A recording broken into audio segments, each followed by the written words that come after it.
morning and a very warm welcome. You are watching JanataTelevision and this is English Bulletin with me, Sabha Rai. The top stories first. Prime Minister Oli launches a vaccination drive against COVID-19, promises vaccine for all Nepalese within 3 months.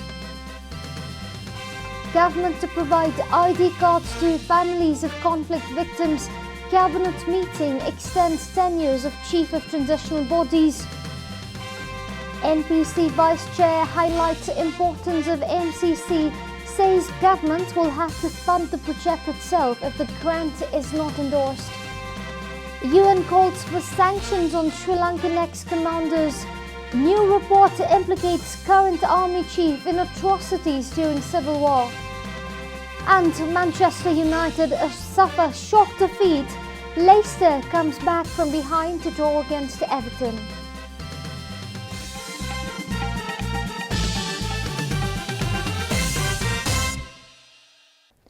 And now the news in detail.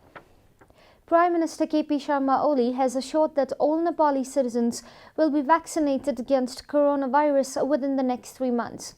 Inaugurating the launch of the first phase of vaccination campaign against COVID-19 yesterday, Prime Minister KP Sharma Oli stated that the war against COVID-19 has now entered round 2. Prime Minister Oli reiterated that all citizens will receive the jab within the next 3 months. The country last week received 1 million doses of vaccine from India as grant assistance.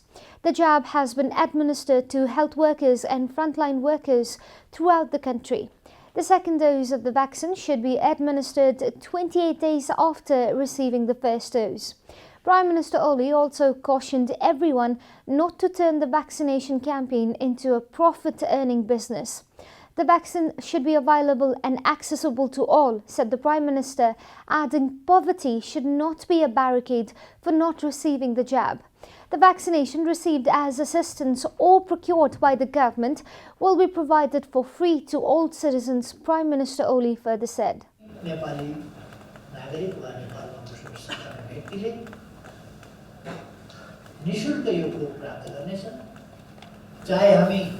अनुदानको रूपमा प्राप्त गरौँ जस्तो यसपल्ट हामीले प्राप्त गरेका छौँ अथवा हामीले किन्न परोस् तर हामी हाम्रा देशवासीहरूलाई यो निःशुल्क बिना भेदभाव प्राथमिकताका आधारमा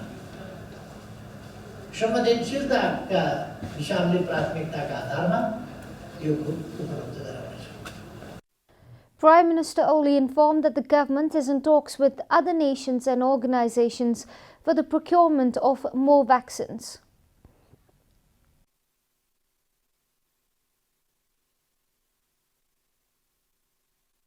सहयोग गर्न पर्ने राष्ट्रहरूले संस्थाहरूले सहयोग पुर्याउनु पर्छ मानव जातिको हितको लागि नसक्नेहरूलाई उपलब्ध गराउनुपर्छ भनेर र यस सम्बन्धमा हामीले आवश्यक बजेटको पनि तर्जुमा गरेका छौँ। Prime Minister Oli also requested everyone to continue using masks, sanitizers and practice social distancing to avoid further risk of COVID infection. Meanwhile, the government is set to provide identity cards to the families of the martyrs and families of the disappeared.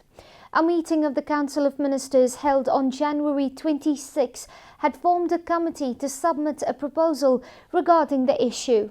It comprised of a Minister for Drinking Water, Machendra Thapa, and Minister for Land Management, Cooperatives and Poverty Alleviation, Shivamaya Tumbahampe, under the coordination of Foreign Minister Pradeep Gyawali. Similarly, the meeting also decided to amend the Scientific Forest Management Work Procedure 2071 BS and formulate a new forest regulation required for the implementation of the Forest Act 2076 BS. The government has given the approval for the publication of a postal stamp with a picture of a literary figure of the century, Dr. Satya Mohan Joshi, and national poet Madhav Prasad Khimire. Similarly, the government has decided to approve the distribution of royalties from natural resource between the provinces and local levels.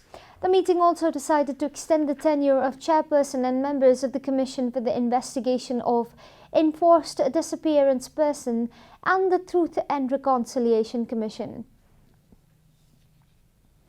Vice Chairman of the National Planning Commission, Dr. Pusparaj Kadal, said that the government should undertake projects on its own expenses if it does not receive the MCC grant assistance. The politicization of the Millennium Challenge Corporation has cast a doubt among the public regarding the implementation of the project, said Dr. Kadal. Regardless of MCC's political nature, the country desperately needs a national transmission line, Dr. Kadal added. The project therefore should be taken forward even if the nation fails to endorse the MCC, Dr. Kadal further said. According to him, the projects under the MCC have also been included in the government's 15th plan. He is of the opinion that MCC's support will be vital to complete the project due to insufficient funds of the government. Dr. Kadal also clarified that National Planning Commission did not include the MCC in the 15th plan on its own, but just followed the decisions taken by the Ministry of Energy. This is Janata Bulletin. We'll be right back after a short break.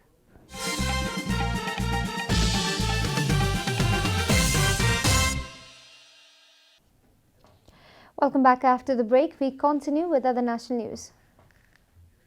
Coronavirus has claimed 3 more lives in the country, taking the death toll to 2,020.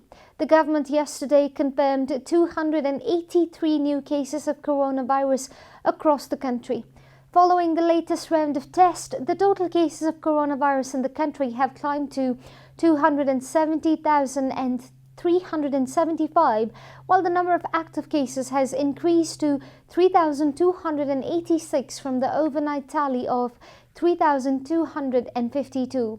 According to the Ministry of Health and Population, altogether 265,069 infected persons have recovered from the disease in the country so far. Nepal is currently among the top 44 countries that have been most affected by the pandemic. The US tops the list with 26.16 million confirmed cases, followed by India with 10.7 million cases. Coronavirus has infected more than 101.4 million people across the world and claimed 2.18 million lives. And now the news from economic front.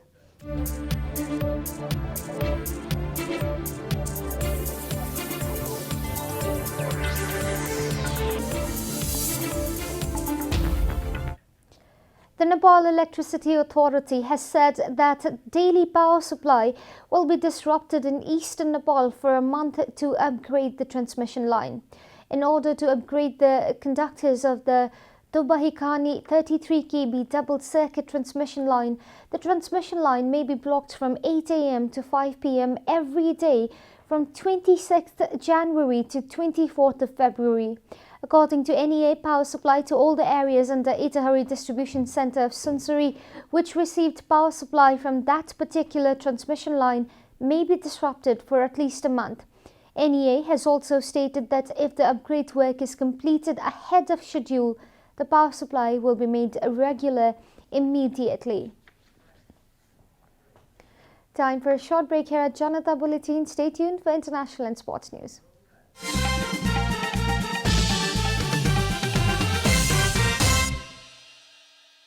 Welcome back, and now the international news.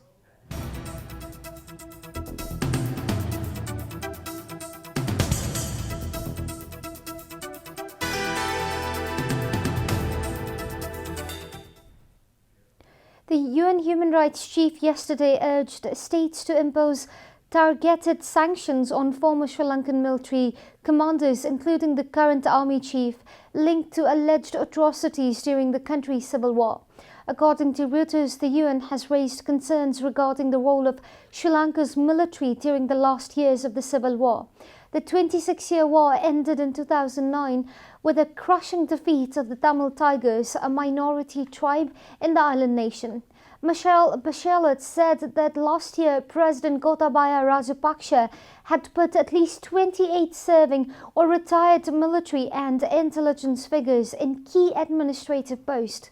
Those include some commanders implicated in the United Nations report on alleged war crimes and crime against humanity during the final years of the conflict.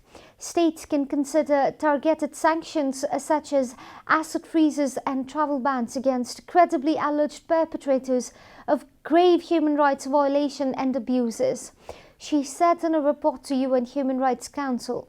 States could also prosecute suspects in their national courts under universal jurisdiction, Bachelet said.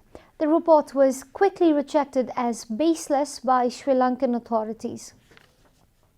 You are watching Janata Bulletin, and now the latest from the world of sports.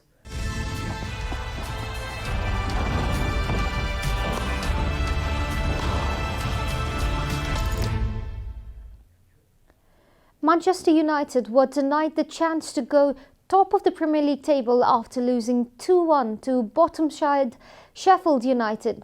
United went down in the first half through a Keane Brand goal but levelled the match in the 64th minute from a Harry Maguire header. United, who had 76% possession in the game, were dealt a huge blow when Oliver Burke scored in the 74th minute and settled the game in favour of the bottom club. The loss means United remain on 40 points, one behind City having played an extra game. Leicester City also came from behind at Cody Johnson to share a point with Everton. The Merseyside club went ahead through a James Rodriguez strike in the 30th minute, but Leicester City levelled the match in the 67th minute through Yuri Tielemans. The point secures Leicester's third place as they climb to 39 points from their 20 matches. In other matches, Chelsea's new German coach Thomas Tuchel earned them a hard-fought draw against Wolves. Tuchel's first game in charge at Stamford Bridge showed promise as they controlled the game with 79% possession. However, the solitary point keeps Chelsea at 8th spot with 30 points. Today, the 5th and the 6th place teams, Liverpool and Tottenham, take on each other. They are separated by a single point, with Liverpool on 34 and Spurs on 33 having a game in hand over the Reds. We are at the end of Janata Bulletin, and the headlines once again. Prime Minister only launches vaccination drive against COVID-19, promises vaccine for all Nepalese within 3 months. Government to provide ID cards to families of conflict victims. Cabinet meeting extends tenures of Chief of Transitional Bodies. NPC Vice Chair highlights importance of MCC, says government will have to fund the project itself if the grant is not endorsed. UN calls for sanctions on Sri Lankan ex-commanders. New report implicates current army chief in atrocities during civil war. And Manchester United suffer shock defeat. Leicester comes back from behind to draw against Everton.